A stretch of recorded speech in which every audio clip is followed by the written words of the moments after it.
Oi pessoal, tudo bem? No vídeo de hoje eu queria falar primeiro sobre o discurso da ministra Carmen Lúcia, que eu assisti hoje no YouTube, em que ela tomou posse como presidente do STF, e depois, fazendo uma ligação com o que eu achei mais legal que ela falou no seu discurso de posse, eu queria falar sobre um caso concreto, ligando isso com o informativo 776 do ano de 2015, sobre publicidade, divulgação de informações a respeito dos senadores.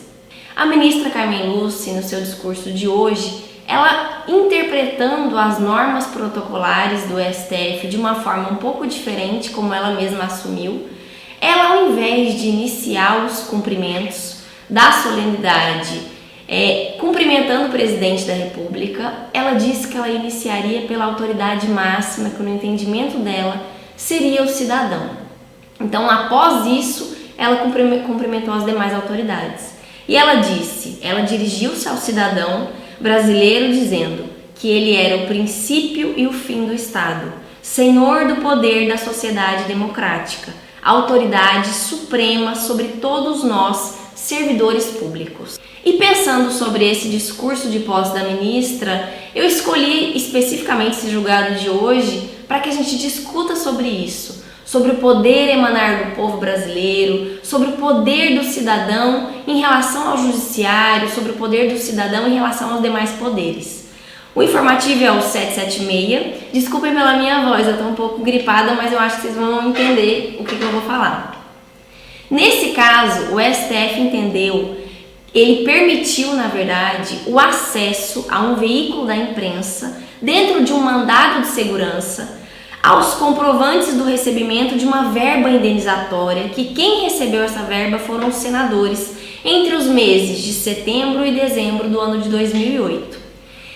Esse veículo de imprensa entrou, então, com um pedido antes do STF. Ele entrou com um pedido pedindo no Senado Federal para que ele visualizasse para quem tinha ido essa indenização, quais dos senadores tinham recebido, qual era o valor, qual era a justificativa para o recebimento dessa indenização, e os senadores se negaram a mostrar esses documentos para esse veículo da imprensa, alegando que aqueles documentos, aqueles comprovantes dessa indenização seriam sigilosos. O caso chegou para análise no STF e o STF dizendo que existia um sopesamento a ser feito entre o sigilo que existe na Constituição Federal e, de outro lado, a publicidade dos atos aos cidadãos brasileiros, optou pela publicidade e finalizou permitindo o acesso desse veículo da imprensa a esses comprovantes de indenização. Então, primeiro a gente precisa entender, o sigilo está na Constituição Federal e, em tese, de acordo com o Senado, protegeria essa medida de divulgar esses comprovantes para esse veículo da imprensa. Só que o STF disse, a Constituição Federal, ela em regra, ela é muito específica quando se fala de sigilo, de proteção de documentos para sigilo. Só há dois casos que a Constituição protege para que a gente tenha aquele sigilo realmente protegido. Que casos seriam esses? No artigo 5º, 33, nós temos sigilo que for imprescindível à segurança da sociedade, do Estado, ele será permitido.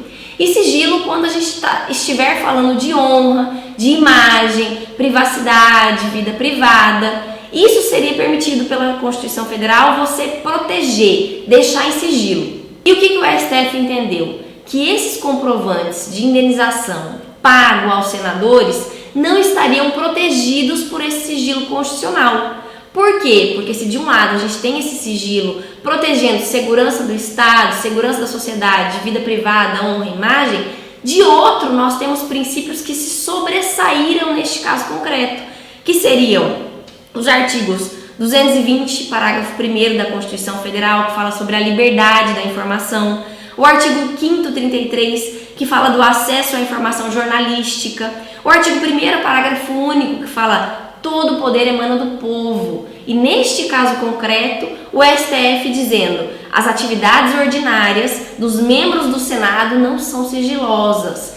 Isso porque o Senado ele é um órgão de representação popular por excelência. Então, ao final desse julgamento, o STF entendeu, prevaleceu a publicidade ao invés desse sigilo constitucional, fazendo com que esse veículo da imprensa tivesse amplo acesso a esses comprovantes de indenização dos senadores entre os meses de setembro a dezembro do ano de 2008. Venceu então aquilo que a ministra falou hoje, o poder do cidadão brasileiro em saber o que acontece com as contas públicas.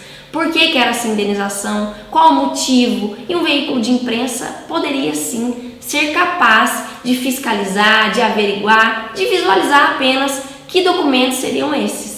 Então eu espero que vocês tenham compreendido o vídeo de hoje. Até semana que vem. Bons estudos a todos. Tchau!